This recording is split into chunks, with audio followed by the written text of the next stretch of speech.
अस्सलाम वालेकुम guys, welcome back to my channel. Guys सुबह के बज रहे हैं 9, नाश्ता वगैरह हम करके फारिग हो गया और आज हमारी किचन की आप हालत देख लें। यहाँ से ये किचन, ये आप पहले आफ्टर भी देख ले, फिर बिफोर भी आपको दिखाऊंगी। यकीन करिए किचन हमारा इतने दिनों से सफाई मांग रहा था। जैसे कि आपको पता होना चाहिए कि मेरी अम्मी की हो गई थी डेथ। अल्लाह पाक उनके दर्जात बुलंद फरमाए, उन्हें जन्नतुल फिरदौस में आला मकाम अता फरमाए। ये ज़िंदगी की रीत है कि हमने आगे बढ़ना होता है, लेकिन जो माँ की वो है ना कमी, वो कोई दुनिया का मेंबर, कोई शख्स पूरी नहीं कर सकता। जो माँ से करीब होती है ना बेटियाँ, वो इतने बाप के करीब नहीं होती। तो गाइज मैं चली गई थी पंजाब मेरे लग गए थे 4 से 5 दिन। लेकिन गाइज जब मैं आई हूँ तो इतनी बुरी किचन की हालत थी। तो मैं सही तरीके से मेंटली बहुत डिस्टर्ब थी, क्योंकि माँ को खोना कोई छोटा गम नहीं है, बहुत बड़ा गम है गाइज। तो मैं हर रोज़ ये सोचती थी कि आज करूँ कल करूँ, आज करूँ कल, क्योंकि मेरी जो तबीयत थी ना वो भी मुझे इजाज़त नहीं दे रही थी। क्योंकि मैं चलते फिरते हर वक्त अपनी अम्मी को याद करती हूँ, और यकीन करें जब मैं अकेली तन्हाई में होती हूँ मैं बेइंतहा उन्हें याद करके रहती हूँ। लेकिन रोने का कोई फ़ायदा नहीं है। उन्हें कुछ भी नहीं चाहिए, उन्हें हमसे चाहिए होती हैं दवाएं, और वो जो हम पढ़ के उनको बख्शते हैं वही उनके काम आती हैं। तो गाइज़ मैंने अपने गम को रखा एक साइड पे। अब अल्लाह का शुक्र है कि मैं कुछ संभली हूँ, और अपनी माँ के लिए चलते फिरते मैं कुछ ना कुछ पढ़ती रहती हूँ। और इंशाल्लाह अल्लाह पाक उनको बेहतर से आला तर मुकाम हासिल हुआ होगा। क्योंकि मेरी अम्मी एक ऐसी लड़कियों को, हर लड़कियों को अपनी माएँ बहुत ज़्यादा अच्छी लगती हैं, लेकिन मेरी माँ ऐसी थी कि उनकी कभी भी देवरानी जेठानी, कभी सास, इस तरह बहनों से कभी लड़ाई हमने अपनी माँ को लड़ते नहीं देखा। अल्लाह पाक उनकी मग़फ़िरत फरमाए और उनके दर्जात बुलंद फरमाए। तो गाइज़ चलते हैं अपने काम की तरफ। ये हमारा किचन, और मैंने ये सारी चीज़ें गाइज़ ये सब की सब उठानी है, सबकी सब उठानी है, सारी सेटिंग में लगानी है। इन बर्तनों को मैंने सेट करके लगाना है। आप ये देखिए हालत क्या हुई पड़ी है, मुझे खुद समझ नहीं आ रहा मैं कहाँ से शुरू करूँ, कहाँ पे ख़त्म करूँ। अभी आपको पता है कि जैसा बुरके में भाई इतना ज़्यादा ये काम नहीं हो सकता, क्योंकि हमने आना होता है अपने देसी माहौल में। हाथों को अच्छे तरह से चढ़ा के, बाजू चढ़ा के, मैंने फिर भी बुरके के बाजू फोल्ड किए हुए हैं, तो फटाफट काम करना होता है। बुर्का पहन के ना, एक तो सीने के अंदर गर्मी बहुत है, आपको पता होना चाहिए कि इतना पसीना आता है। यकीन करें मेरे जो ना स्किन के पोर्स है ना, वो बुर्का पहनने की वजह से ना ओपन हो गए हैं। मैं इतनी ट्राई कर रही हूँ, ठंडा यख पानी की भी शावर ले रही हूँ ताकि पोर्स ख़त्म हो जाए। लेकिन जब तक मैं ये बुर्का पहनूंगी तो गर्मी की शिद्दत की वजह से ये इस तरह मेरे साथ होगा। तो गाइज आज हम स्टार्ट करेंगे अपना ये सारा किचन वगैरह। अब मैं आयजा को कहूँगी कि आयजा करेगी कैमरा बंद, क्योंकि गर्मी बहुत है। सामने का धूप दिखाओ आयजा की दफा, सूरज, सामने का सूरज टमटमा रहा है, लाइटें मार रहे हैं हमारे ऊपर बहुत।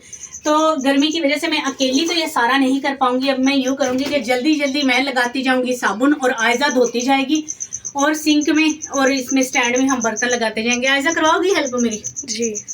आयजा की वैसे भी तबीयत थोड़ी सी डाउन हो रही है, पता नहीं आयजा को कुछ मौसम के ना अचानक से सिंध में इतनी शदीद गर्मी हुई।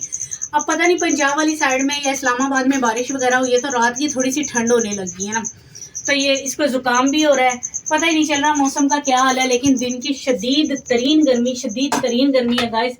यकीन करें आप, बर्दाश्त नहीं होती है।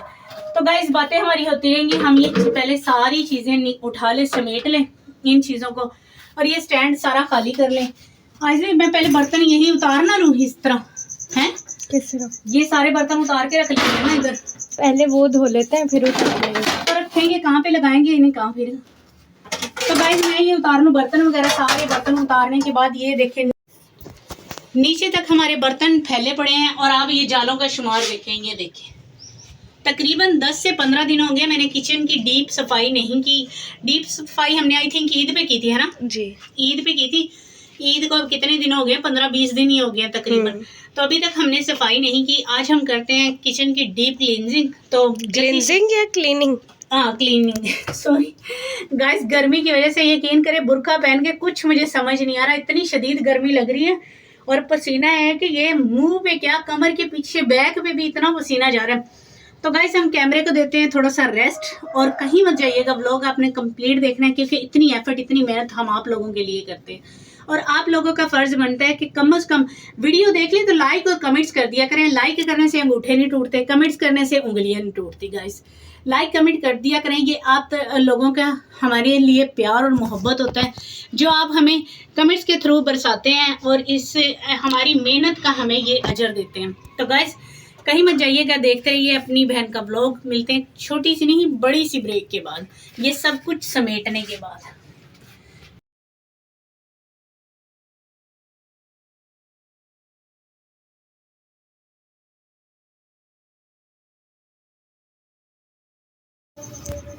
सो गाइस किचन हमारा हो गया नीट एंड क्लीन। आपने पहले भी किचन की हालत देखी थी और आप देखें मैंने सारे बर्तन धो के ये देखें सेटिंग में लगाए हैं। ये सारी चीज़ें मैंने समेट दी हैं और वहाँ लगा दी हैं, क्योंकि गाइस मेरे पास है किचन में बहुत जगह कम, मेरे पास बर्तन ज़्यादा है माशाल्लाह से। 7 हम फैमिली मेम्बर्स हैं, अब उनको खाना पीना होता है, मेहमानों ने भी आना होता है, कोई ना कोई आ ही जाता है। बेशक हम पंजाब से हैं लेकिन शादी मेरी सिंध में हुई है, फिर भी कोई साल 2 साल में कोई तो चक्कर लगा ही लेता है।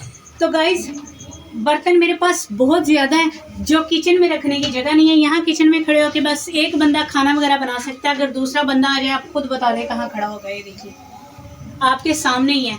तो गाइस किचन मेरा बिल्कुल डन हो गया और मैंने आपसे करनी थी एक ज़रूरी बात, ये कि अपने आप से प्यार कीजिए। अगर आप अपने आप से प्यार करेंगे तो सब आपसे प्यार करेंगे। अगर आप अपने आप को इग्नोर कर दोगे कि सब आपको इग्नोर करेंगे। जीना सीखिए अपने लिए। तो गाइज़ ये था मेरा छोटा सा ब्लॉग जो अच्छी सी बात के साथ मैंने ख़त्म किया है। तो गाइज़ मुझे उम्मीद है कि मेरा ब्लॉग आपको पसंद आते होंगे। अगर पसंद आते हैं तो आपने करना है लाइक कमेंट शेयर, चैनल को सब्सक्राइब, बेल आइकन को लाजमी प्रेस कर लीजिएगा ताकि तमाम मेरे ब्लॉग आपको बर वक्त मिल जाए। गाइज़ अपना ढेर सारा ख्याल रखिएगा, अपनी बहन को दुआओं में याद रखिएगा। मुझे दीजिए इजाज़त। अल्लाह हाफिज़।